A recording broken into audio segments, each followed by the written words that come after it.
Hello friend. तो एक बार आप सभी का स्वागत है आज़ाद करियर इंस्टीट्यूट ऑनलाइन प्लेटफार्म पर। तो चलिए बिना देरी के आज का क्लास हम लोग शुरू करते हैं। तो आज आप लोगों को बता दें, अंग्रेजी में कुछ हम बेसिक नॉलेज देंगे, आप लोगों को बेसिक जानकारियाँ देंगे जो कि ग्रामर से रिलेटेड होंगी। तो चलिए बिना देरी के आज का वीडियो शुरू करते हैं। तो दोस्तों, जैसे आप लोगों को बता दें कि इधर लिखा हुआ है ग्रामर।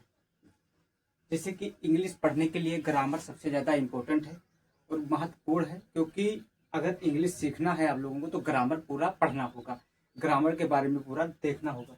तो ग्रामर इंग्लिश में हम लोग ग्रामर कहते हैं और ये अंग्रेजी ग्रामर है। ग्रामर अंग्रेजी व्याकरण, यानी ग्रामर को हम लोग क्या कहते हैं, व्याकरण। हिंदी में हम लोग इसे व्याकरण कहेंगे और अंग्रेजी में ग्रामर कहेंगे। तो दोस्तों, हम हिंदी के बारे में न बात करके इंग्लिश के ग्रामर के बारे में आज हम लोग यानी व्याकरण के बारे में पढ़ेंगे। तो कुछ बेसिक जानकारी आपको होनी चाहिए, उसके लिए थोड़ा सा ये टॉपिक आप लोगों के बीच रख रहा हूँ। तो दोस्तों, जैसे कि आप लोगों को बता दें, हिंदी अंग्रेजी या किसी भाषा को शुद्ध रूप से बोलने और लिखने के लिए, यानी हिंदी अंग्रेजी या किसी भाषा को शुद्ध रूप से बोलने और क्या करने, लिखने, या बोलना है या लिखना है, तो उसको करने के लिए हमें क्या करना होगा, ग्रामर यानी व्याकरण का ज्ञान जरूरी है। किसी भी भाषा को हमें बोलने या पढ़ने या लिखने के लिए अगर हमें कुछ करने की जरूरत है इंग्लिश या में, तो क्या करना होगा, ग्रामर पढ़ना होगा। और ग्रामर यानी व्याकरण, ग्रामर को हम लोग व्याकरण कहेंगे। हिंदी में व्याकरण होता है और अंग्रेजी में ग्रामर। तो ज्ञान होना जरूरी है, मतलब इसकी जानकारी होनी जरूरी है। अगला हम लोग देखेंगे ग्रामर। अब ग्रामर है क्या, तो ग्रामर जो है वह शास्त्र है जिसके द्वारा शुद्ध रूप से, ग्रामर वह शास्त्र है जिसके द्वारा शुद्ध रूप से अंग्रेजी को क्या करेंगे, बोलना या पढ़ना आता है। यानी ग्रामर यानी व्याकरण वह शास्त्र है जिसके द्वारा शुद्ध रूप से हमें अंग्रेजी बोलना या पढ़ना आता है। और ये इतना हो गया, आता है। अंग्रेजी में कुल, यदि हम बात करें अंग्रेजी में कितने अक्षर होते हैं, तो अंग्रेजी में कुल टोटल 26 अक्षर होते हैं। जैसे ए से लेकर के ए टू जेड तक ये टोटल कितने होते हैं, 26 होते हैं। ए से लेकर जेड तक 26 अक्षर होते हैं। तो उसी के लिए हमने लिखा कि अंग्रेजी में 26 अक्षर होते हैं। अंग्रेजी में 26 अक्षर होते हैं जिनको अल्फाबेट क्या कहते हैं, जिनको हम अल्फाबेट कहते हैं। यानी इंग्लिश में हम लोग इसे, अंग्रेजी में अल्फाबेट कहेंगे और हिंदी में बात करें तो वर्णमाला कहते हैं। हिंदी में वर्णमाला कहेंगे और अंग्रेजी में अल्फाबेट कहते हैं। तो वह अल्फाबेट के 26 अक्षरों के 5 अक्षर जो अल्फाबेट होते हैं, इनके जो 26 अक्षर होते हैं, ये 26 अक्षरों में से 5 अक्षर जो है, अब 5 अक्षर कौन कौन से हैं, ए हो गया आपका, ई हो गया, आई हो गया, ओ हो गया और यू हो गया। ए ई आई ओ यू, ये क्या होते हैं, वोवेल्स होते हैं।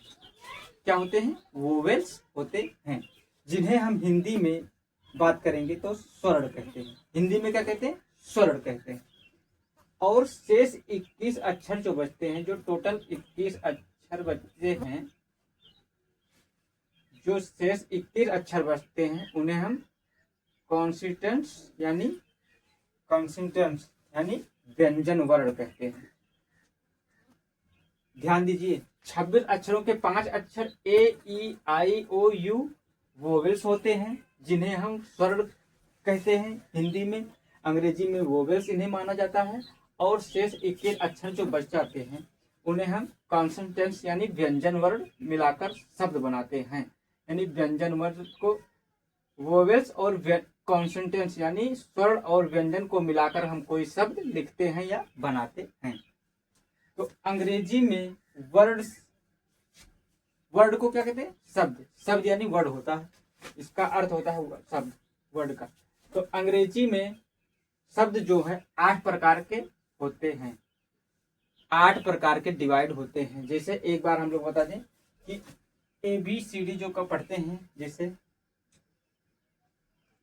A to Z तक जो सब आते हैं, तो ए से लेके जेड तक ABCDEFGHIJ ऐसे पढ़ते हैं। ए से लेके जेड तक जो अक्षर आते हैं, इनमें हम लोग AEIOU वोवेल्स होते हैं, जिन्हें हम स्वर भी कहते हैं। और जो 21 अक्षर बच जाते हैं, ये 5 अक्षर वोवेल्स होते हैं। और जो शेष पूरे अक्षर बचते हैं, उन्हें हम व्यंजन यानी कॉन्सोनेंट्स कहते हैं। और ये शब्द इससे जो कॉन्सोनेंट्स यानी व्यंजन और वर्ण होते हैं, इनसे मिलाकर हम लोग क्या बनाते हैं, किसी भी शब्द का प्रयोग करते हैं, कोई शब्द बनाते हैं। तो अंग्रेजी में वर्ड शब्द 8 प्रकार के होते हैं।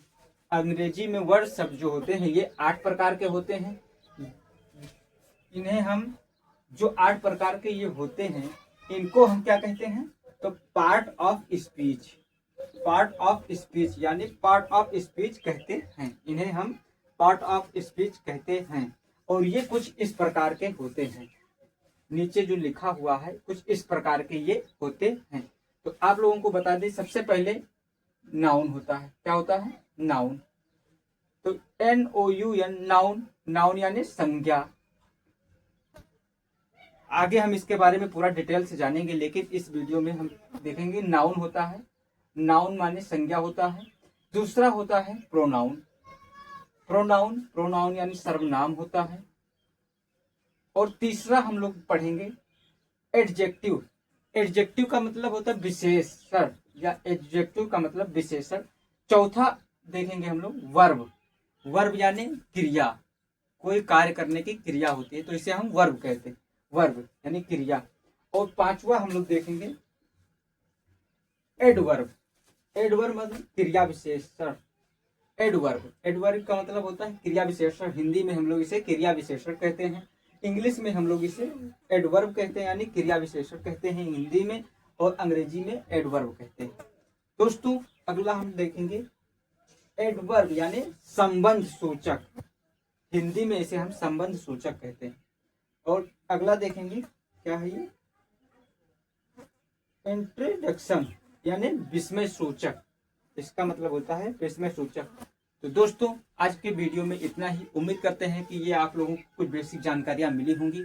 तो दोस्तों चैनल को सब्सक्राइब करिए, लाइक कीजिए, शेयर कीजिए और बेल आइकन को प्रेस कीजिए, ताकि आने वाली नोटिफिकेशन आपको मिल जाए।